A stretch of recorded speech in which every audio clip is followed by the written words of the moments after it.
النهارده عملنا عمليه الراجل فوق ال70 سنه بيشتكي بقاله سنين طويله جدا من الم شديد جدا في ظهره وفي رجليه الاثنين، اكتر في رجله اليمين.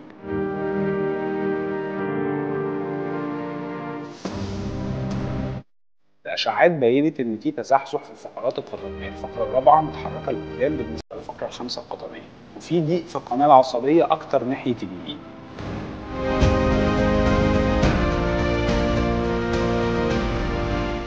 النهارده قدرنا نعمل له الحمد لله تثبيت للفقرات الرابعه والخامسه من الجلد وانفتاحات جانبيه صغيره، مع توسيع القناه العصبيه باستخدام الميكروسكوب الجراحي وزرع دعامه وشريحه عظميه بين الفقرات. ان شاء الله النتيجه تكون ممتازه.